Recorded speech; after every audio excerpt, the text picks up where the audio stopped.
This is episode 3 of my project journal for the last of the 300 worlds. You may recall in our previous episode, I made a cheesy little tune out of 2 parts of Dr. Suiter's theme. I'm calling it Angular Creatures. Here it is in FL Studio. The notes are represented the way they would be on the roll for a player piano. I tried writing the tune out in standard music notation, but the syncopation was making my head explode. So I put it here first, sliding each note back and forth until it sounded right. FL Studio exported this information in a MIDI file, which my music notation software Finale can read. For me, standard music notation is like a foreign language that I am slowly becoming fluent in. In the meantime, it's great to have piano roll notation to fall back on.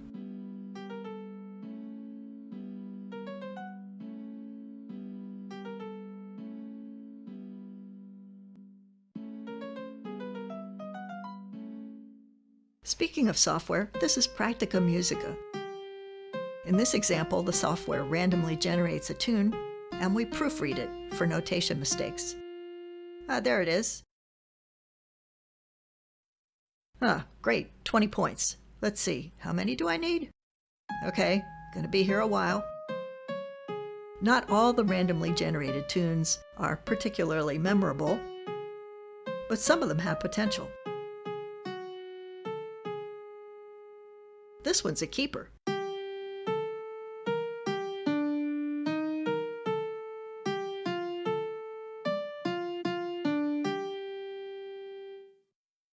Slow it way down.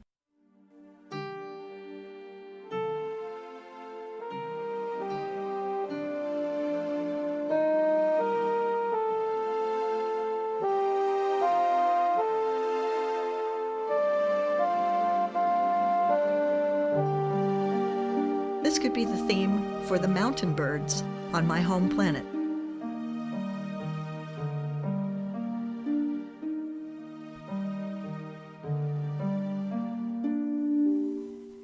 For the rest of this video, I'm going to travel back in time a little bit to talk about why I'm interested in this kind of music.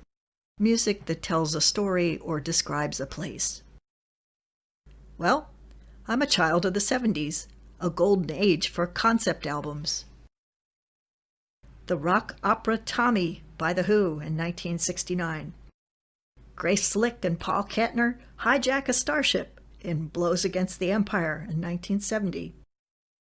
Genesis, The Lamb Lies Down on Broadway, 1974. Here's an obscure little album by John Anderson from Yes, Elias of Sunhillow.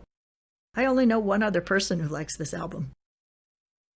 And the concept album that's most relevant to my current project. It describes someone's feelings and impressions as they go through a day, going from Dawn is a Feeling all the way to Nights in White Satin. It combines rock and orchestral instruments. It's kind of trippy, kind of cheesy. I love it. Of course, concept albums were not invented in the 1970s.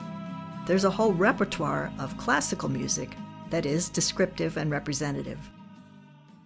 Here's contemporary composer David Bruce in his video, The Music That Isn't Itself. It's known as program music. It ranges from full-on stories to just suggestive metaphors. In a full-on story, each scene is captured and described in the music.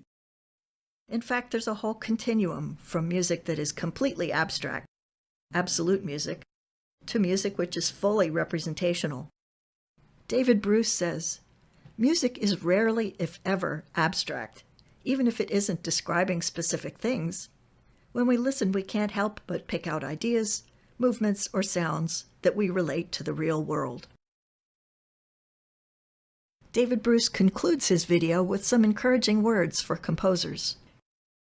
So depending on what type of music you write, I would say I have 2 suggestions for you. For us classical musicians, it's time for us to get less hung up on abstract music and embrace program music as being not in and of itself a bad thing. It's all about how you do it. And for those of you in the jazz, rock or electronic music worlds, well, this seems like a niche that's just waiting to be filled.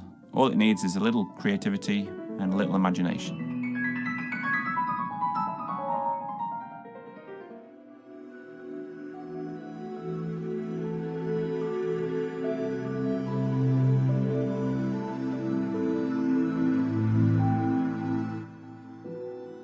In the last few years, I've become immersed in a new kind of music, the music that accompanies video games.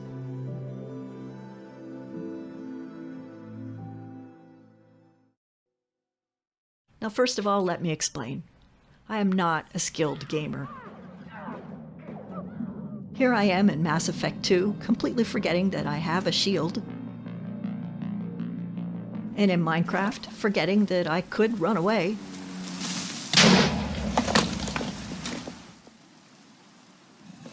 And here I am in Dark Souls 1. I remembered to summon Solaire and Lautrec to help me with the rooftop gargoyles, so I could fight them from a safe distance. However, I totally forgot. There's 2 rooftop gargoyles. But even though I truly am a bird brain gamer, these virtual worlds have captured my imagination. They seem like places I've actually visited.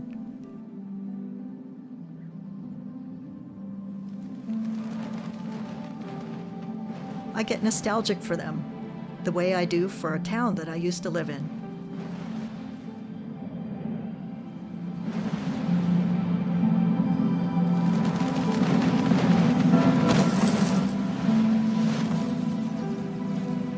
And the music is a big part of what makes these worlds so evocative and gives them a sense of place. When I first started getting interested in video game soundtracks, I found out about a series of podcasts called Top Score by Emily Reese, originally from Minnesota Public Radio. Welcome to Top Score from Classical Minnesota Public Radio. I'm Emily Reese. Over a period of several years, Emily conducted more than 100 interviews with contemporary composers, whose music ranged from retro chiptunes through aleatoric and ambient soundtracks to fully orchestrated scores. Here's Emily interviewing Curtis Schweitzer, who composed the score for the video game Starbound. A lot of my background, in addition to being orchestral, is writing for choirs, so I sort of wrote it like I would a choir piece. And it very much follows very standard traditional voice leading, rules and moves and contrary motion. There are no parallel fifths and all those things that they tell you in school you can't do.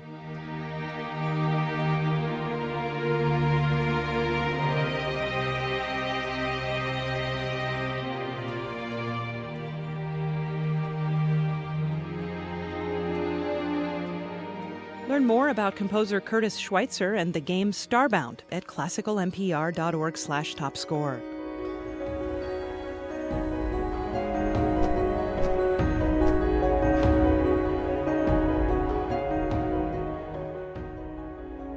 I love this music, and I'm so pleased that I was introduced to it. So, heartfelt thanks to Emily Reese and to my gaming friends who opened a door to so many new worlds. This is Avi the Bird Brain Gamer signing off. Check the description below for lots of great links. See you in 2 weeks.